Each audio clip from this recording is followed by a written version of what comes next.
Can you mix these two food groups together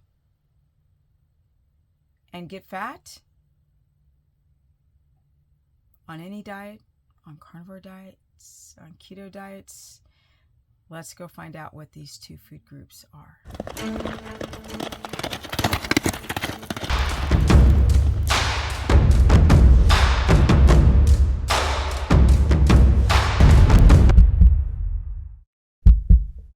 Welcome everyone to my very humble life, which it is very humble. By the way, I've been getting tan, so y'all wonder if black people can get tan. Yeah, my body is soaking up the vitamin D, and that's a whole nother subject about how important D is. And I don't mean those disgusting vitamin D toxic supplements I'm talking about from the sun. But let's get into these two food groups, and here they are. Drum roll, please. Boom. So we have animal fat, right? And we have a dog, and he's got butter in front of his face. But we've got animal fat, and we have, don't get in my frame here, okay? We have fruit, carbs, sugar. Now, why do I have an orange? Well, let's get into it. It's fake. Okay, so calm down. And by the way, people are still trying to mix carnivore with fruit because some idiot told you to do that. Just stop, like immediately. I mean, people say the dumbest things. Oh, look at this dog. He's so cute right now. Okay. Let's talk about these two. You're not getting butter. And he loves butter. Loves him some butter. You gotta see this dog. I can't with it. Look at him. He's like, can I have some butter? No. I know you love butter. It doesn't give him diarrhea. He's got a good gallbladder. You want some butter? Now let's talk about these two food groups, because people ask me, can you mix them? Can you mix these two together? And what happens when you do mix animal fat with carbs and sugars and fruit? So people ask me all the time, can you get fat mixing these two? Most people, yes. Now, it's not just fruit. It's like if you're doing low carb, high fat, and you're having rice, parsnip, whatever, and you're doing carbs because you can't do carnivore because your gallbladder's fracked, or your hair's falling out, your thyroid's reactive, or you have hypoglycemia. And so people will do a low carb, high fat protocol for the short term until they can fix their issues, but they still want to be low carb, high fat. So can you mix these two in one meal? Now I'm going to break down what happens when you do mix a fat with a carb. But first, I need to put this butter away because this dog is not going to rest. No, it's not playtime. You can't have the plastic orange. Look at him. Wink. He's like, can I play? No, Dale. No, my little doo-doo. Okay, I'll be back. When you eat fat, okay, let's say that this is an empty box because Deo freaks out over butter. When you eat fat, you don't have a bolus amount of insulin that's released. That happens when you eat a carbohydrate. Now, I know that you keep hearing like weird garbage lies that ketones make your candida grow and eating meat is bad for you because of IGF-1 and eating butter makes you insulin resistant. But please, with the noise, just turn it off. Fat does not incite insulin. I mean, it does, but very little. Carbs, like the orange or rice or potatoes or fruits, potatoes, rice, starch, yellow squash, carrots, bulb onions cooked. You have a glucose spike, and then you have a release of insulin. And that is to take that blood sugar and distribute it to certain cells to be used or to be stored. Well, a lot of you have a broken metabolism, so often that insulin is storing that glucose. It's not using it, which is why you get fat. That's why I always say stop counting calories and start counting the level of how healthy your metabolism is. Are your hormones balanced? Do you have problems with cortisol? Do you have problems with insulin? Do you have problems with estrogen? The thyroid. These are the things that make you fat. Believe it or not, most people have a difficulty regulating their insulin. Most people are insulin resistant because of going down the cortisol pathway and being stressed all the time and eating carbohydrates that are processed, the standard American diet, and doing that for a lifetime, and grabbing cereal as your dinner, and drinking fruit or eating a bunch of fruit thinking that it's so healthy even though it's been genetically modified to have more fructose. We lose the ability to regulate insulin. So then often people will go towards carnivore diets or ketogenic diets or low carb, high fat diets in order to lose weight, but they still haven't addressed the insulin problem. People keep first they're eating too much protein, and now the gurus are saying eat fat, and nobody knows how much fat, and nobody's trying to drive ketosis. And then some people are saying eat fruit. There are people that tell you to not mix them. And that's really the subject of this video. Now, if you do mix them and you are metabolically broken and you're insulin resistant even just a wee bit, and you can't get your stress under control or go to bed early or not adapt or eat too much protein and have your blood sugar skyrocket, when you do add fat, especially rendered fat, to that plate, you most likely are going to store that fat. So fat, that doesn't make you fat. No, it's that insulin response. And again, fat does not give you an insulin response. It's either stress, right? Think about it. Stress. Your body can go through gluconeogenesis, which is the breakdown of amino acids. And basically, you'll have high blood sugar on a carnivore diet, even if you try to lower your protein.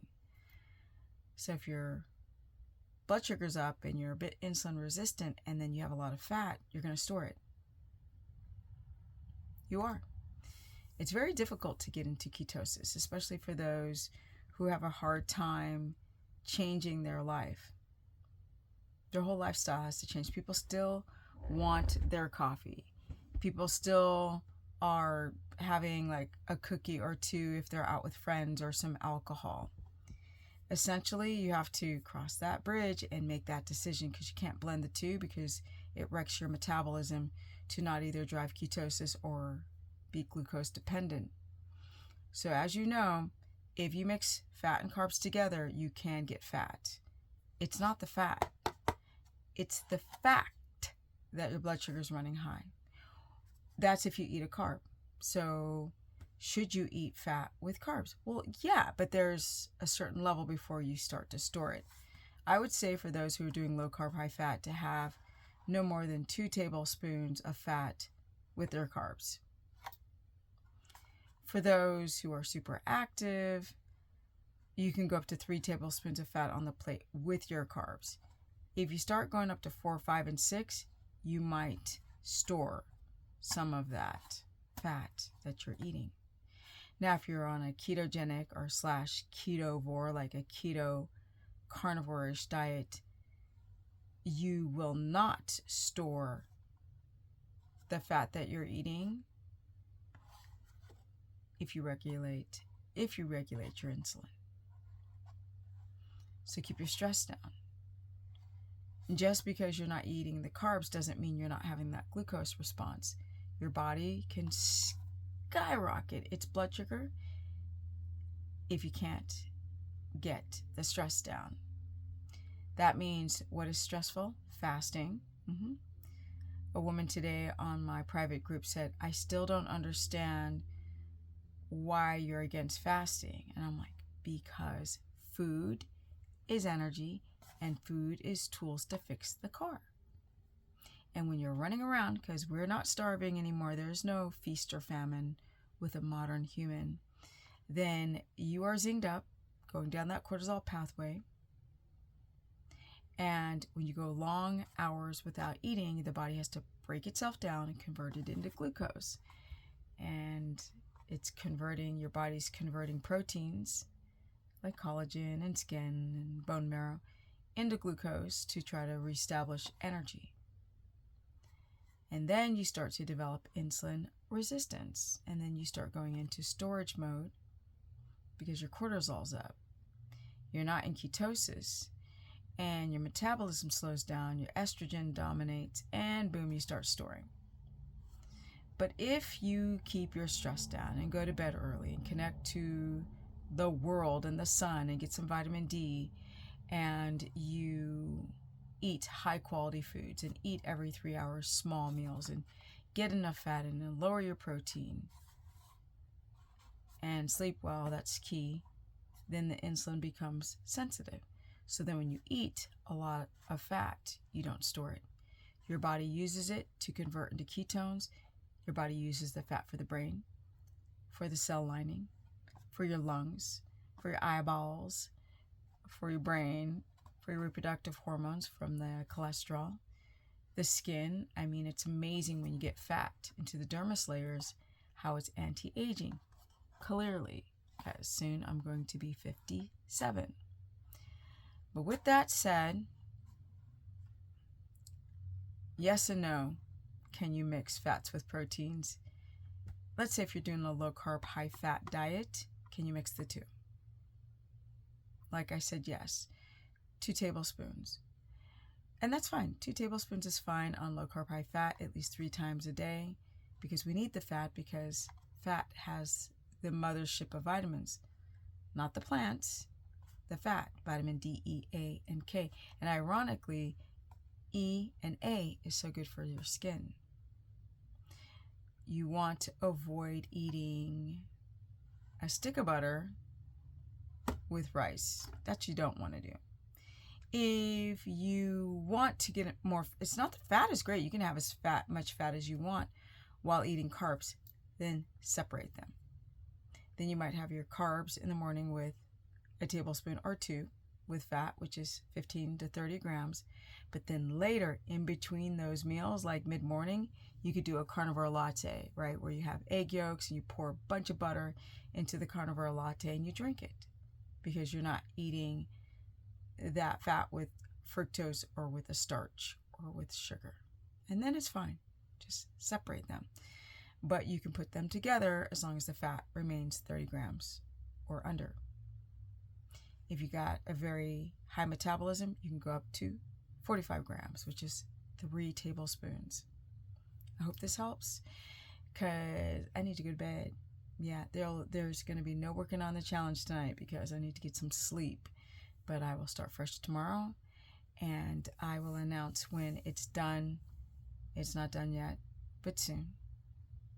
All of the stress is ramping down in my life. Well, at least it's manageable. I've been here over a year trying to get my 30-day challenge out, and every day there's something new. Like yesterday, my pony got out, and that's because there was a storm and trees fell and knocked part of the fencing down, but I didn't know it. Now my pony is across the street, almost roadkill. Yeah, it's getting smashed by a car. Also, the house build, my mom, things breaking in the camper, like my power going out, or my propane tank, the line splitting, and on and on and on and on. and just trying to get work done. But I got a hold of everything. My horse has passed cancer. My donkey, who went lame, he's got he's got laminitis. Got that under control. The puppy's doing a lot better. Found the puppy under my camper on a cold night when he was 8 weeks old. Things break on the camper all the time. So for those who want to live in a camper, it's a great idea, but be prepared for certain things to happen constantly, like pipes freezing over or air conditioning breaking or refrigerators or this or that, propane tanks, toilets, all of it, having problems with all of that. But then again, it's amazing because if there is power outages, you can be in the camper, it can run on the battery, you can use a generator. But I digress. Comment below if you have been confused on how to eat your fats and carbs if you're doing low carb, high fat, or kind of confused on why you're getting fat, eating fat, but it's not the fats. Your blood sugar's running high and cortisol is storing everything in the blood. Cortisol will insulin. Hello, can I think? Insulin will be secreted. It'll scoop everything out of your bloodstream, including the glucose, the blood sugar spiking because you're stressed out, or because you didn't sleep well and you're insulin resistant. It'll scoop everything and store it. So comment below if you've been trying to figure out why you're gaining fat, eating fat. It's not the fat, it's your hormones. Broken hormones and then broken lifestyle. Comment below, share this content, tell me what you think. Also, my Instagram is Stephanie Ketogenic. My Facebook fan page is Stephanie the Business Person. My website is stephanieperson.com. If you want to sign up for the course that I run, that's monthly subscription. It's only $15 a month, but there I cover all 3 diets because clearly a lot of people cannot do carnivore, a lot of people can't do carbs, and a lot of people can't do keto because they might have food in their poo-poo. I know, it's a thing. People should know and teach all 3 diets and not just one. That's very dogmatic and very zealot-like. And I'm out. Energy. Now I gotta edit this thing.